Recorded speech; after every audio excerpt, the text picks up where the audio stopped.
VIH-Sida, par exemple. Oui, par exemple.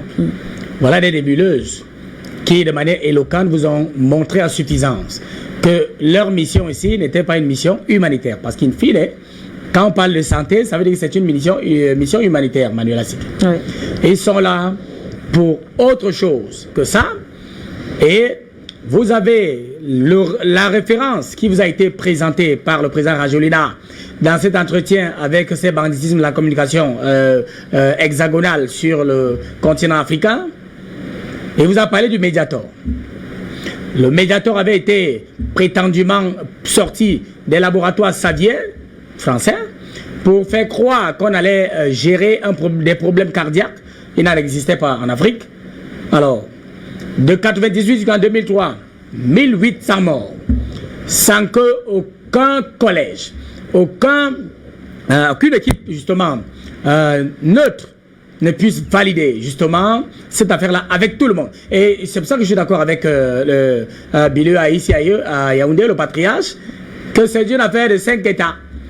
Donc, qui décide de mettre en place des instruments pour domestiquer toute l'opinion internationale autour des bêtises. Et donc, cette histoire de Mediator, c'est ça que le président est en train d'indiquer. Ouais. Ça, c'est un produit qui est fabriqué par l'IMRA au niveau de Madagascar, qu'il est en train de leur opposer. Oui. En disant que c'est quelque chose qui a été créé en 1957 par un professeur émérite, justement, de la pharmacopée africaine, et donc qui était sous le parapluie de la référence. Ils s'en sont moqués royalement. Dans cet entretien-là, alors, il leur a donc dit, écoutez, le Mediator, qui a validé le Mediator?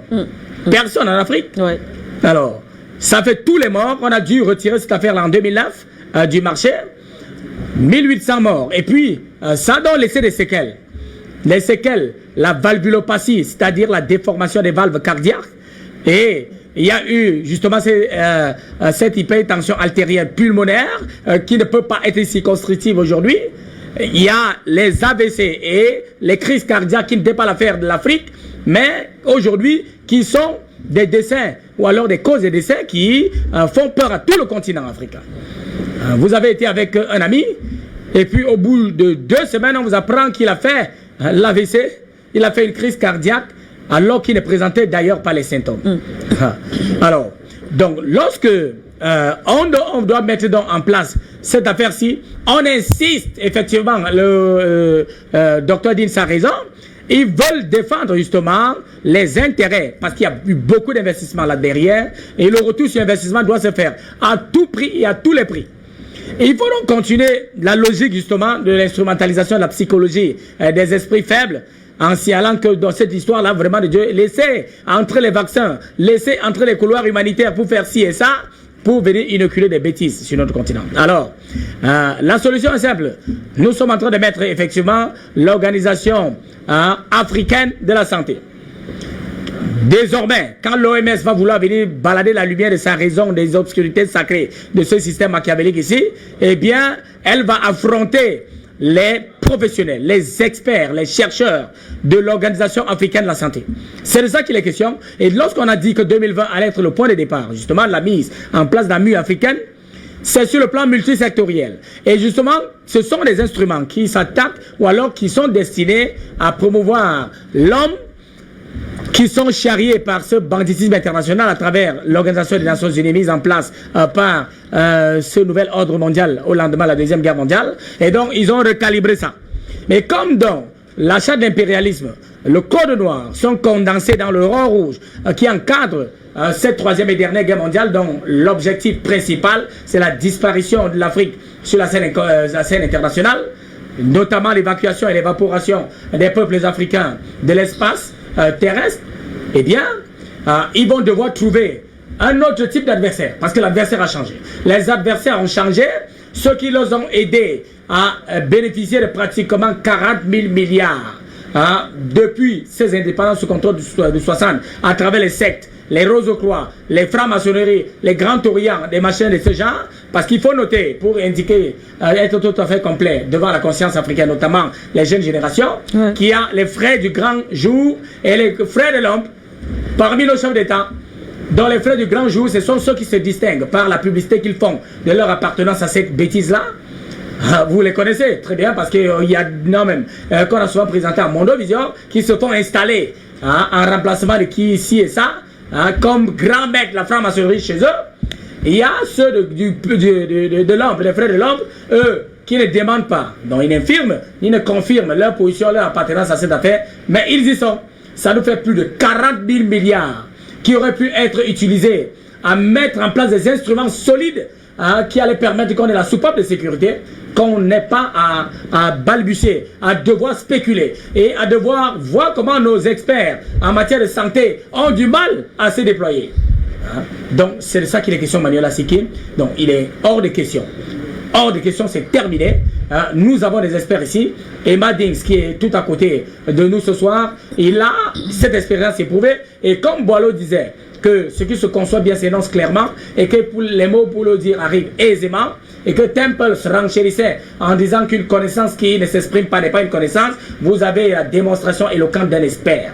Un expert des questions de santé et qui maîtrise très bien les rouages et les méandres intimes justement de ce banditisme international posé sur la santé, et ils viennent déposer sur notre continent des choses bizarres comme ça là, qui doivent être intégrées par des esprits opaques et très mal éclairés. Alors ce qui est déjà fait, c'est que l'Afrique est ouverte aujourd'hui, et il y a effectivement, comme il avait dit, Afrique Média n'était pas encore là.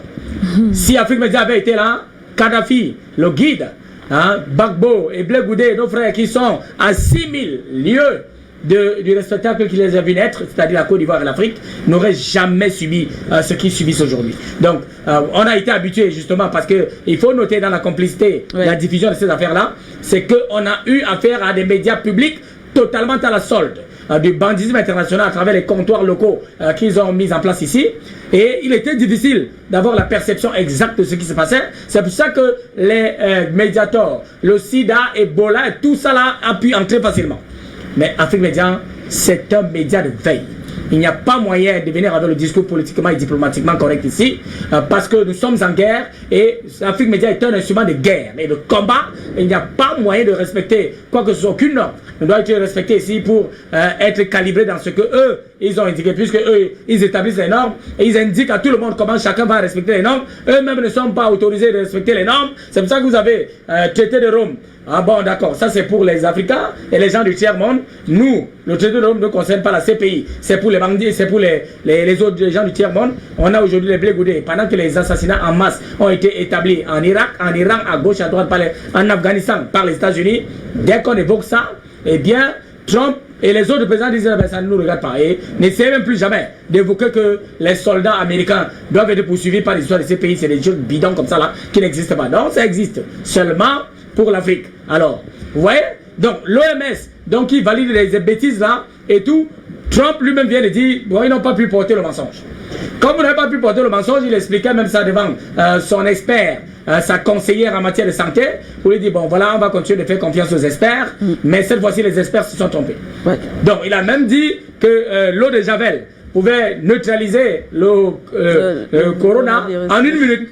Donc, essayons aussi de scruter ça. Donc, ouais, l'ironie qu'il utilise pour montrer que tout ça, c'était des bêtises. Donc, alors, si ce sont des bêtises, ils ont tué des milliers de personnes, et donc, en Afrique, heureusement, ça n'a pas pu prospérer et ça ne va jamais prospérer ici, puis c'est terminé. Cette affaire est terminée. Le docteur Emma Dix vous a donné le calibrage en termes d'espace temporel. Donc, en mars, c'était terminé. Et donc, ils ont voulu faire tout et n'importe quoi pour diffuser des imbécilités dans les esprits opaques et mal éclairés, mais c'est pas passé parce que l'Afrique s'en est sortie. Et il y a les ancêtres africains qui ont intégré justement la physiologie de Rajolina, celle de Kourouziza,